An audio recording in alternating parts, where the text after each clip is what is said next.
My name is Cyrus R.O., and today I'm going to tell you a little bit about my winning entry to Bent Knees remix contest for their second album, Shiny Eyed Babies. I'm totally stealing the concept of doing a video like this, by the way, from the artist Sea Lion, who put in a remix of the song Untitled.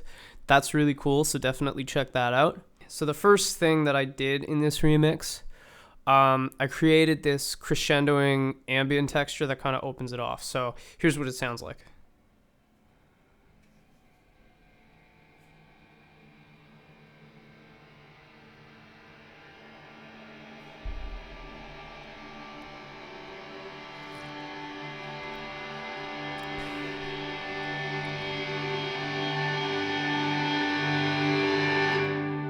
And that's going to ring out for a little while because this convolution reverb is annoying. So, the source audio here is actually the heavy guitar part from the verse of the song Being Human, the da-da, da-da, da-da, da-da. I basically took the chords from that, slowed them down by a factor of 100, and honestly, even without the convolution reverbs, it sounds kind of the way it does. Like, check this out.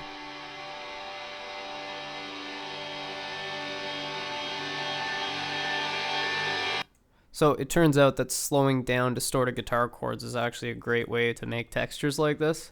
The processing that I did do on it, first of all, the crescendo itself I just did with automation. Nothing too crazy there. I've got this first, this insert convolution reverb, and it's a hall reverb. So it kind of, here's what it does. It's like, this is with it, this is without. So it adds some stereo spread, a bit more bottom end, kind of like tempers the highs a bit. It doesn't really change the fundamental character of the sound that much. The weird stuff is here, and this is actually pretty subtle in context, but so I kind of abused the convolution reverb a bit here. In retrospect, I'm really kicking myself for not using one of the stems from Shiny Eyed Babies, because I feel like that would just be a whole other layer of like purity, I guess. But in any case, I didn't. I used the intro to my own song Bones, which is kind of this fluttery acoustic guitar thing. So it's pretty subtle, but it does make a difference. And what I find it kind of does, because the intro is like this sustained kind of harmonic flutter, it adds a bit more kind of harmonically distinctive content to the sound. So it's like,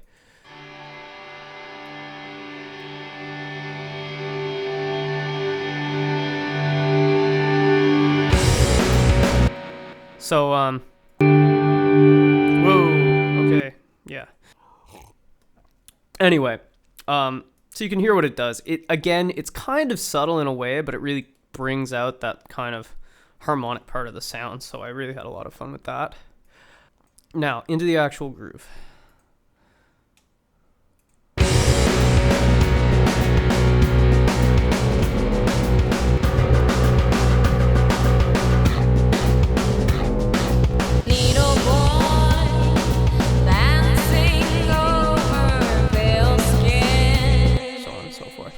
So, there's a whole bunch of stuff here. The drums themselves I took just pretty much unaltered from the original song. That's the verse drum, Groove and Skin. The only processing or anything that I did with it really was I added a bit crusher in parallel, but it's pretty subtle. It kind of adds a little extra mid-range and makes it sound more, I don't know, like glitchy or something, but these big guitar chords, and I took those from the beginning of Way Too Long. So this is what this sounds like.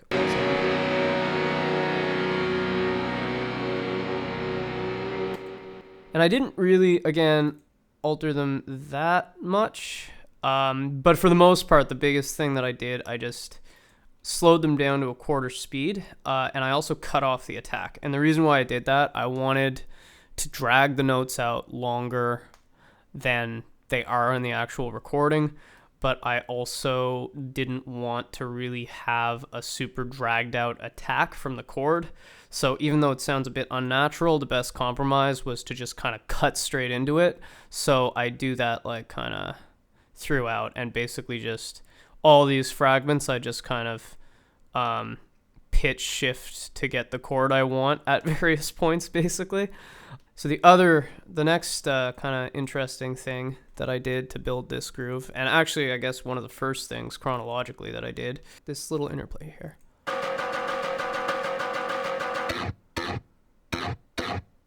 So this is made up of two parts that actually have a lot of interplay in the original song. The bonk punk part at the end of Skin. Basically in that part, there's a saxophone and a super distorted bass that are kind of trading off hits. So I took those and basically rearranged the rhythm, but maintained the call and response. As far as processing, this bass thing, I've got this really radical EQ on it. Actually, it's not that radical. It's basically just a high pass. But anyway, and I think this is what really makes it, I've got this pitch shifter in parallel that's pitching it up an octave and really sharpening the formant, which I have to say, the ultra pitch shift from Waves, possibly other pitch shifters too. I don't know if it's just because I'm wiring them wrong or something, but I find whenever I use it, it's like super glitchy and weird. And then if on top of that, you kind of abuse the formant adjustment and sharpen things when they maybe shouldn't be sharpened, you can get some pretty beautiful, harsh, gross, gnarly stuff. So if I take off all the processing, just let's see what it sounds like. So that's the original. And then with all this stuff. So it's a little hard to compare because it's so much louder with all my processing. And it's not that different really, but I don't know. It adds a certain something, I think. And then the saxophone here, basically all I have going on here is I've got this, it's another Waves plugin, but easy to simulate, I guess, with any series of pitch shifters. I've got 3 duplicates, and I was trying to make a chord initially, I think, but it ended up just sounding kind of percussive. So that's what it turned into, percussive sound. So then the next thing, I guess, that's kind of important is the bass. Actually, this is maybe the most important, but so here's what it sounds like.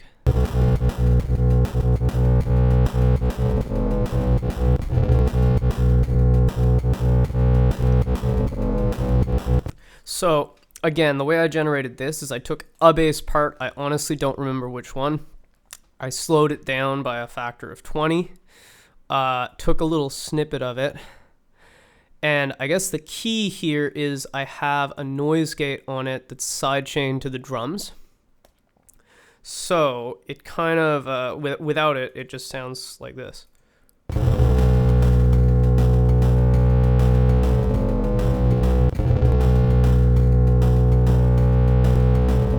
The sidechained gate really adds a nice rhythmic pumping character.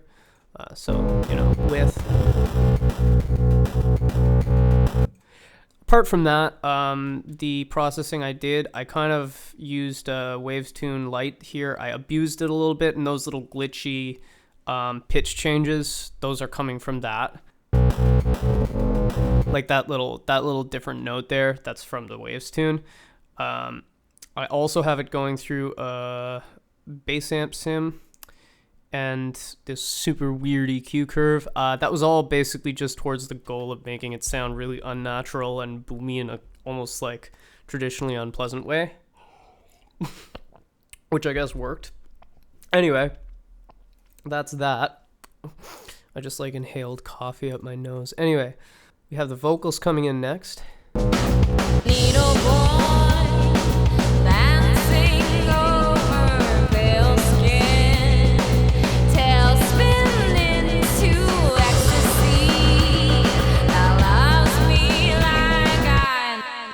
So the vocals, all these pitch shifters, you can see them here, but I got them going to a bus that's muted right now, so they're not actually in the mix yet. We'll get to that. I do have this delay that's pretty prominent. I automated a bunch, but it's kind of, I just wanted a little extra wetness than was in the original mix, so that's kind of cool.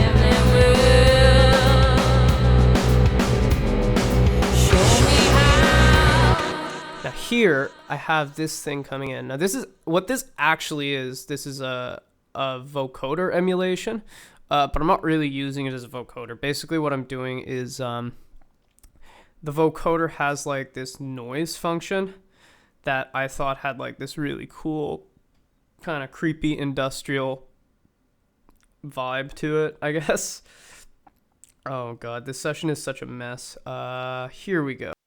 Relationships that poke me, brought me castigate a mistake I made long ago. So that super weird kind of like demonic voice that's actually coming from the vocoder.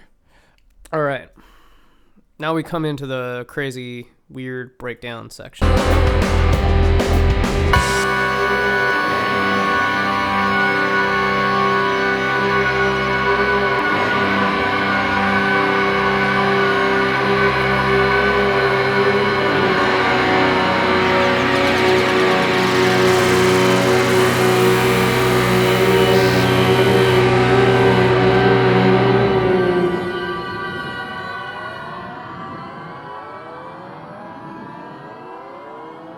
And yeah, so this goes on for quite a while.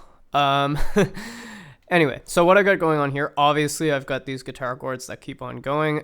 I got to actually use the guitar chord change in the original recording of Way Too Long. Finally comes in here. I wanted it to go down a semitone. That was fortuitous and kind of a cool moment for the slow attack that I was trying to get rid of before. Now, as far as the actual vocal parts here, I took a whole shit ton of them here, poorly labeled, and I just kind of, again, slowed them down. You might be noticing a theme here, and transposed all of them to taste to create this crazy quartal chord. So this is what it sounds like on its own.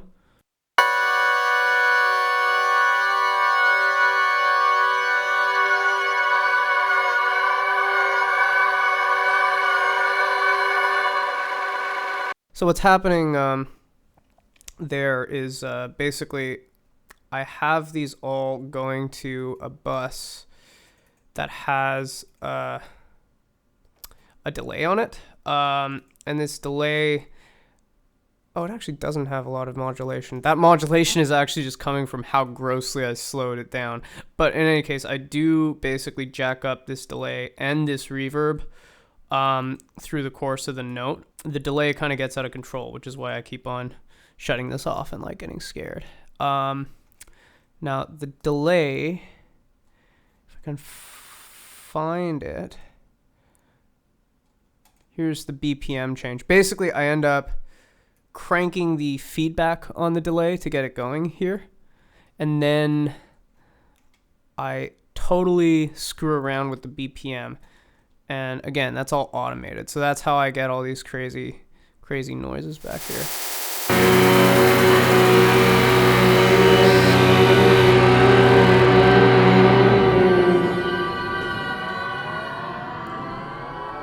And this sound here is, again, basically just the delay feeding into itself semi-consistently. So, now that we're back in, this little drum hit here, not that it's super important, but I got it from Way Too Long because that's the best place I could find a really isolated, snappy drum sound, which is what I wanted to bring it back, especially because Courtney has this weird little thing here.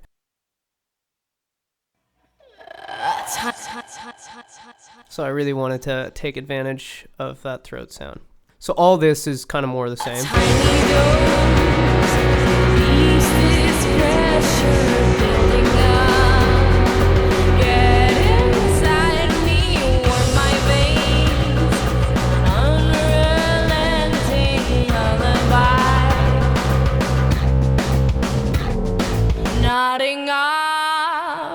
Right here I have absolutely nothing.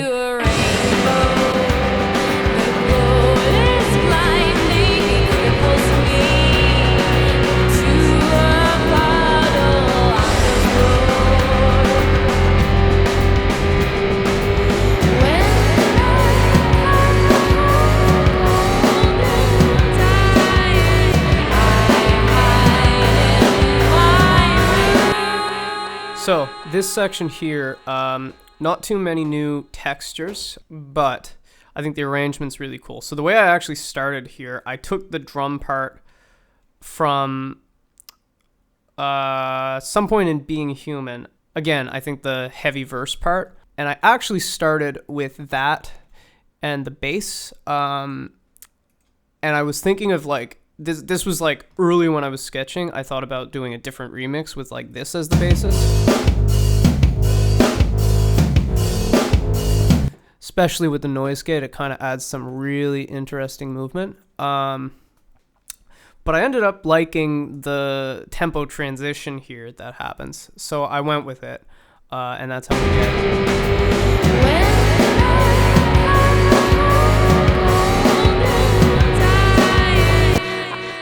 The only other really notable change here is this saxophone part. I moved it into a bus that, or a track rather, that I took off the weird pitch shift thing, and I do have this ridiculous EQ on it. I just obviously never ever do this if you're looking for something that sounds even vaguely natural, but for me in context it was such a gross cutting move that it was perfect for what I wanted.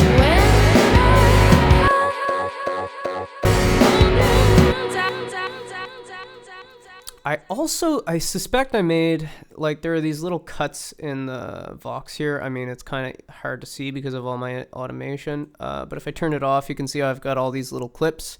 These are little adjustments I made to the melody to make them kind of fit my reharm.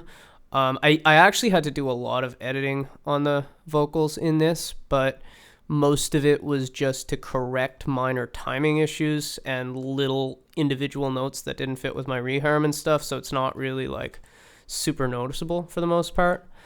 All right, so we're kind of in the home stretch now, so continue on.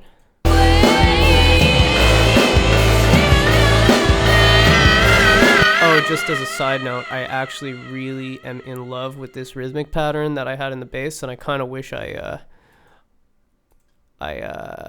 developed it more.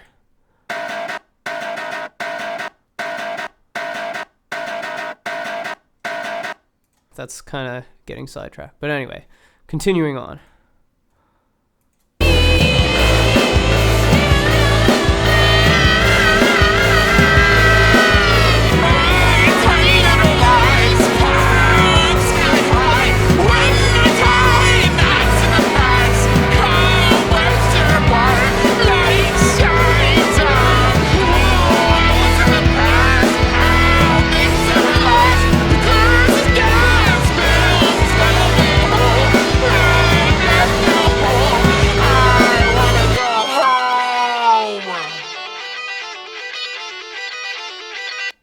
So there was a lot that just happened in like the last 30 seconds of the song here. First of all, I think the most prominent and obvious change here is in the Vox. My tiny little lies pile up sky high when my tiny knots in the Vox come. So basically, there's a lot to unpack here in terms of like what guided my vocal processing decisions here. I wanted to drag out this last bit of the last vocal phrase, this part.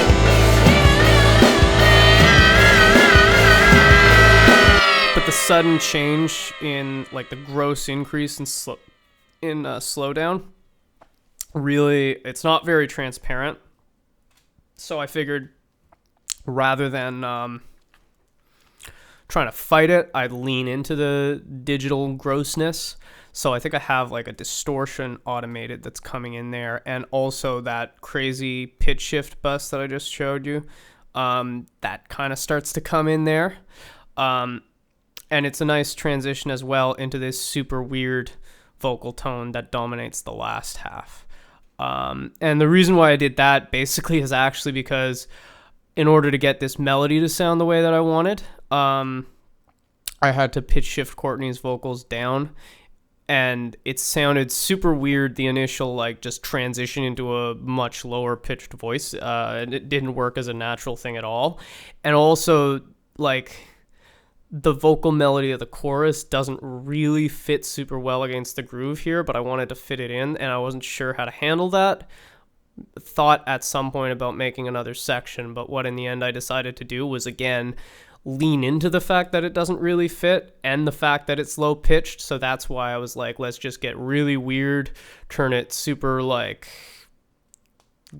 ugly, laggy, uber pitch shifted vocal madness. So that's kind of what I did. And so that's how we ended up with this.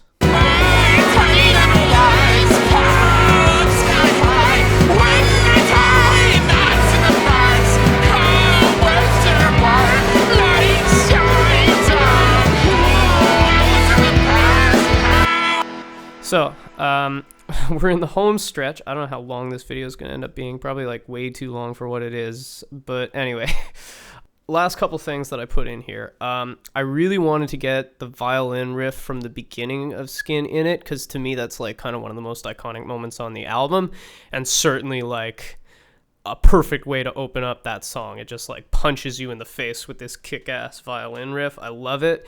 I didn't manage to feature it as prominently as I had hoped.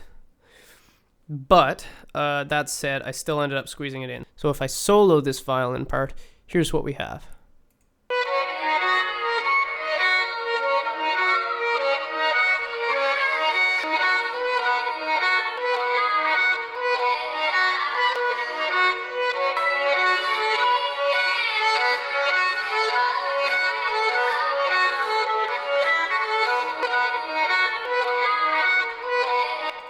So, basically the way this all started is I actually kind of, I did a whole bunch of editing and pitch shifting to individual notes of the violin riff to keep the core theme of it, but fit it against my chord scheme. It still didn't really work because the rhythm just wasn't quite locking in the way I wanted it to. It just sounded out of place and weird when it came in.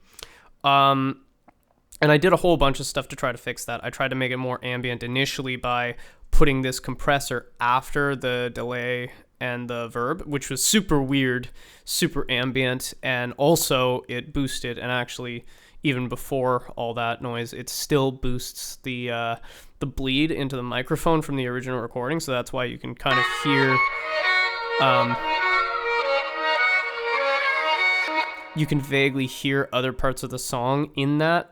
It's because they're actually there, and I compressed the track so much. Like I think I've got a ratio of like 5, so it's kind of ridiculous. But anyway, again, took all the low end out basically to preserve clarity. Took a lot of the high end out too, because I found when it came in, it was too harsh and grating all at once. And what I ended up doing, and I guess this is kind of the obvious thing, and I don't know why it's taken me this long to get to it, but I decided to reverse each section. So and by section I mean like each chord in my reharm. I had a violin line that made sense over that and would still work backwards. So obviously I can reverse the whole thing in bulk, but I reversed each chunk of it. Resulting in what we hear.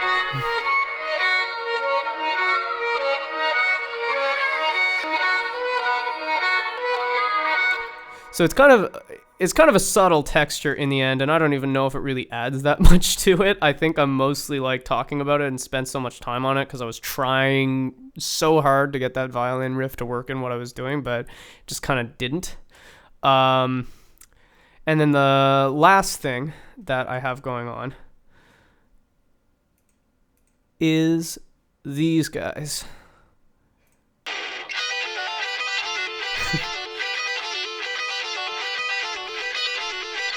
So this is 2 copies of the guitar, the shreddy guitar part from In God We Trust. Comes in the pre-chorus. And I didn't really alter it much. I slowed them down a little bit, again, just to fit the tempo. And this one's actually even in the original key. this one, I transposed up like I guess 4. I'm not very good at thinking in terms of like the number system. I think that's a perfect third. Anyway, it sounds pretty weird because it wasn't really meant, the guitar part wasn't really meant to be harmonized in that way, and I have them panned hard left and right. You can hear this really well even because this is literally how I end off the whole thing. So.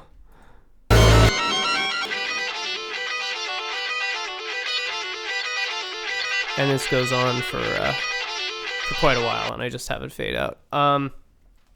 And for those of you who are at all familiar with Frank Ocean, interestingly enough, I totally ripped off a Frank Ocean song in doing that. I didn't intend to, but I did it, and then I was like, wow, that sounds just like Nights. Anyway, yeah, so I guess that's it.